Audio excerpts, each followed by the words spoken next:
comment on appelle encore, la République du Kivu, et puis les autres, tout ça, les gens m'ont écrit, dit pasteur, pour moi où je te parle, le pays est déjà parti, c'est déjà tracé, c'est déjà divisé.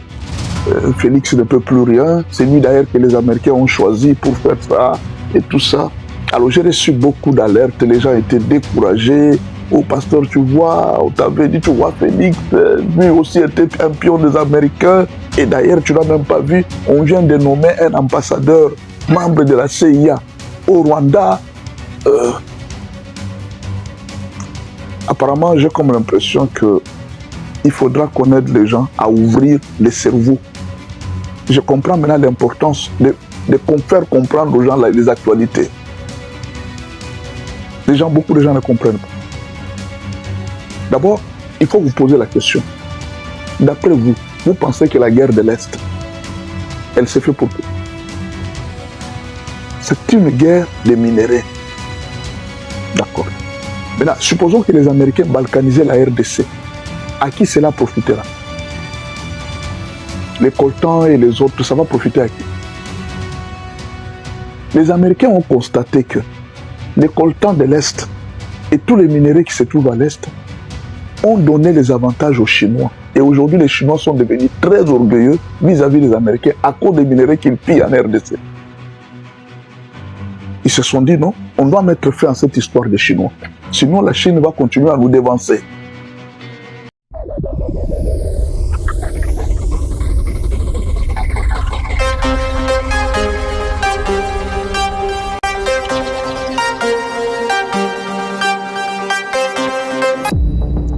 Voilà, je salue tout le monde de partout où vous nous suivez. Il est aujourd'hui dimanche le 26 juillet 2027. Je suis dans la joie de vous savoir très nombreux en train de nous suivre. Je ne devrais pas parler ce matin, mais tellement j'ai eu des alertes de partout. Des gens me disant, non pasteur, maintenant là, c'est fini, la balkanisation est déjà décidée. Tu vois, le président Félix Tshisekedi, on m'a envoyé des audios et de partout. Pasteur, tu vois, le président Félix Tshisekedi, lui aussi était complice avec les Rwandais. Kagame égale Nanga égale... Donc, les Américains avaient choisi Félix Tshisekedi pour vraiment installer la balkanisation. C'est lui qui devrait installer la balkanisation et c'est lui qui est venu l'accomplir. Sinon, les Américains ont déjà tracé. La balkanisation va se faire à partir de Kalemi jusqu'à Ituri, et tout ça, c'est ça le plan, et ça sera la République, comment on appelle encore, la République du Kivu, et puis les autres, tout ça, les gens m'ont écrit, dit pasteur, pour moi où je te parle, le pays est déjà parti, c'est déjà tracé, c'est déjà divisé, Félix ne peut plus rien, c'est lui d'ailleurs que les Américains ont choisi pour faire ça, et tout ça. Alors j'ai reçu beaucoup d'alertes, les gens étaient découragés. Oh pasteur, tu vois, on t'avait dit, tu vois, Félix, lui aussi était un pion des Américains. Et d'ailleurs, tu n'as même pas vu, on vient de nommer un ambassadeur, membre de la CIA au Rwanda. Apparemment, j'ai comme l'impression qu'il faudra qu'on aide les gens à ouvrir les cerveaux. Je comprends maintenant l'importance de faire comprendre aux gens les actualités. Beaucoup de gens ne comprennent pas. D'abord, il faut vous poser la question. D'après vous, vous pensez que la guerre de l'Est, elle s'est faite pour quoi? C'est une guerre des minéraux. D'accord. Maintenant, supposons que les Américains balkanisaient la RDC. À qui cela profitera? Les coltans et les autres, ça va profiter à qui? Les Américains ont constaté que les coltans de l'Est et tous les minéraux qui se trouvent à l'Est ont donné les avantages aux Chinois. Et aujourd'hui, les Chinois sont devenus très orgueilleux vis-à-vis des Américains à cause des minéraux qu'ils pillent en RDC. Ils se sont dit, non, on doit mettre fin à cette histoire des Chinois. Sinon, la Chine va continuer à nous dévancer. Au moment où je vous parle, il y a un désaccord entre l'Union européenne et les États-Unis. Ils ne se sont pas encore mis d'accord sur la RDC. Dans le temps, pour faire un plan sur la RDC, eux tous étaient d'accord. Pour le moment, ils ne sont pas d'accord. Vous voyez, par exemple, pour tuer Lumumba, il fallait que l'ordre vienne de la CIA. Mais aujourd'hui, ils ne se sont pas mis d'accord. L'Europe est en train de faire ses histoires, surtout pas l'Europe, parlons de la France.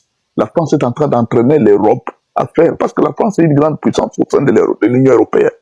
La France est en train d'entraîner l'Union européenne à faire des histoires. Donc pour le moment, la situation de la RDC, on n'a pas décidé. Il y a des gens qui ont dit que non, l'ONU a déjà décidé. L'ONU ne peut pas décider. D'abord, il faut qu'on vous explique comment l'ONU fait la balkanisation. Pour qu'il y ait balkanisation, il faudra que le peuple autochtone soit d'accord. Pourquoi? Pour éviter qu'il y ait des nombres de morts. L'ONU ne peut pas privilégier. Donc, ne peut pas faire la balkanisation qui peut privilégier un grand nombre de morts. L'ONU ne peut pas faire ça. Alors, regardez ce que l'ONU a déclaré. Je vais vous donner les déclarations de l'ONU. L'ONU a dit exactement ceci. Qu'en RDC, nous venons de faire des enquêtes. Il n'y a aucun peuple qui est maltraité. Les Banyamulenge qui étaient l'argument de la balkanisation, l'ONU vient de vider ça. Nous n'avons trouvé aucun peuple qui est menacé par la RDC. La RDC ne menace aucun peuple. Tous les peuples vivent calmement en RDC. Ce qui est à l'Est, c'est l'agression rwandaise pour des minéraux. Et l'ONU ne peut pas balkaniser une nation à cause des minéraux. Ça ne se fait pas. On balkanise la population, on balkanise les pays si les autochtones ne sont plus d'accord avec le gouvernement central. C'est ce qui s'est passé au Soudan du Sud. Au Soudan du Sud, il y avait une sorte de racisme. Les gens du Nord n'aimaient plus le Noir. On commençait à les maltraiter. C'est dans ces conditions qu'on a créé la balkanisation au Soudan du Sud. Mais pour le moment, il n'y a pas un conflit entre Kinshasa et les gens de l'Est. Il n'y en a pas. Il faudra que ces conflits soient constatés. C'est ce que Azara Sourouberwa et Moïse Nyarugabo étaient en train de vouloir faire, n'est-ce pas? Ils étaient en train de vouloir faire pour balkaniser l'Est. Ils avaient présenté un argument que non, les Banyamulenge sont martyrisés. Et c'est l'argument que Kagame a été en train d'utiliser. L'ONU a fait des enquêtes, on a vidé cet élément. L'autre élément, c'était pour balkaniser la RDC, c'était les FDLR. Kagame avait dit que non, moi je suis en RDC pour les FDLR. On a trouvé que les FDLR ne menacent pas Kagame. Vous voyez, l'ONU pour balkaniser, il faudra que l'ONU d'abord donne des arguments. Oui, nous avons constaté que non, il y a une population qui est maltraitée. Oui, nous avons constaté, on ne peut pas balkaniser un pays sans l'accord de l'ONU. On ne peut pas le faire. Ailleurs, quand vous voyez, vous ne pouvez pas comparer ce qui s'est passé en Israël, ce qui se passe dans d'autres pays. Par exemple, celui qui parlait, il a donné un exemple. Tu ne vois pas dans d'autres pays comme en Israël et tout ça, parce que ces deux peuples ne s'entendaient pas. Les gens vivaient ensemble. Par exemple, à Jérusalem, il y a des Arabes et des Juifs. Ils vivent ensemble dans un même territoire. Ici, ce n'est pas le cas. Ici, ce n'est pas un cas où les Banyamulenge et les Congolais vivent dans un territoire et ne s'entendent pas. Non, ce n'est pas le cas. Le cas ici, c'est qu'un pays voisin a attaqué les pays. C'est ça le rapport des Nations Unies. Les Nations Unies n'ont jamais accordé. Si les Nations Unies avaient les soucis de balkaniser, ils n'allaient pas donner des sanctions au Rwanda. Ça, c'est la première chose. Il ne devait pas y avoir de résolution. Si les Nations Unies avaient les soucis de balkaniser la RDC, on ne devrait pas aujourd'hui désigner Kabila, condamner Kabila, les M23. On ne devrait pas le désigner comme un mouvement rebelle. On ne devait pas le faire. On devrait juste officialiser le mouvement rebelle, les M23. Alors, le problème, c'est lequel? Les Rwandais ont compris que leur dernier plan de faire haïr Félix Tshisekedi auprès de la population, n'est-ce pas, n'a pas réussi. Parce qu'ils avaient le plan avec les C64 que la population haïsse de tout son cœur Félix Tshisekedi. Mais les C64, les C64, ce sont des gens qui n'avaient pas de vision, ils ne pouvaient pas s'entendre ni aller loin. Cette histoire de C64 ne réussit pas. Donc, il est difficile aujourd'hui que la population haïsse Félix Tshisekedi. Mais alors, qu'est-ce qu'ils ont fait?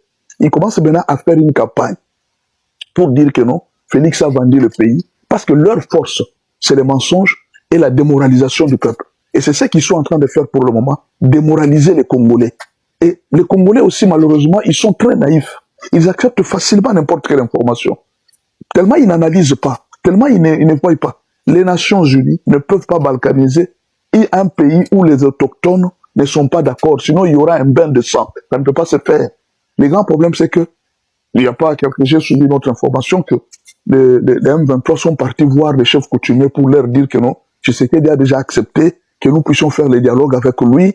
Et il a déjà vendu, il a déjà accepté la République de l'Est, c'est lui qu'on a utilisé pour qu'il coupe les pays. Vous êtes obligés de vous soumettre. Si vous ne vous soumettez pas, et alors nous allons vous tuer. Mais alors, si Tshisekedi a accepté, vous voulez le tuer pourquoi? C'est un mensonge, ils veulent faire haïr Ils veulent prendre de villes par la ruse. Tellement ils ont connu beaucoup de revers, ils sont en train de perdre beaucoup de soldats. Le plan qu'ils avaient fait d'aller à Kalebi Baraka, jusque-là, ça n'a pas réussi. Ils sont toujours en train de tenter. Ils ont envoyé beaucoup de soldats. Et ça, j'ai dit au gouvernement de faire très attention. Et j'ai dit au gouvernement, pourquoi à un certain moment, on prend le gouvernement d'être complice? C'est parce qu'il y a des drones, il y a toutes les armes, et le gouvernement ne les utilise pas. C'est pourquoi à un certain moment, ces gens utilisent cet argument. Donc j'ai dit aux gens du gouvernement d'activer le plan de défense très efficace. Pourquoi? Sinon on risque de penser effectivement que non, vous êtes complice. Le gouvernement ne sera et n'a jamais été complice. Pour que le gouvernement soit complice, vous allez savoir. L'ONU n'allait jamais condamner Kagame. Et pourquoi on a mis l'ambassadeur, un membre de la CIA? Les Américains n'ont jamais coupé les relations avec le Rwanda. Ils ont suspendu juste Kagame de ne pas être aux États-Unis. Les Américains ont encore des intérêts au Rwanda. Ça, il faut le savoir. Ils ont investi beaucoup au Rwanda. Ils ont beaucoup d'intérêt au Rwanda. Et jusqu'aujourd'hui, certainement, les coltans continuent à couler vers les États-Unis, vers la Russie, vers d'autres pays. Ça continue à couler, même dans la fraude. Mais le problème, c'est quoi? C'est que les Américains ont compris que ces histoires-là donnent l'avantage aux Chinois. C'est ça le problème. C'est pourquoi ils devraient avoir un œil pour contrôler l'Est de la RDC, connaître ce qui se passe, n'est-ce pas? Connaître tout ce qui se passe parce que les Américains sont en train de perdre la puissance à cause de la chute. Bon, je ne sais pas. C'est possible de rêver. Mais moi, je ne vois pas un scénario comme ça. Donc, ne vous en faites pas. Félix ne pourra jamais vendre le pays. Sinon, il n'allait pas faire tout ce bruit au niveau des Nations Unies. C'est la ruse. On veut vous démoraliser.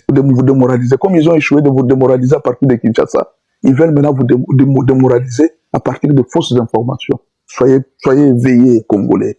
Cette guerre a été importante. C'était pour nous éveiller à connaître comment marche la politique internationale. Il n'y aura pas de balkanisation dans ce pays. Que Dieu vous bénisse et bon dimanche.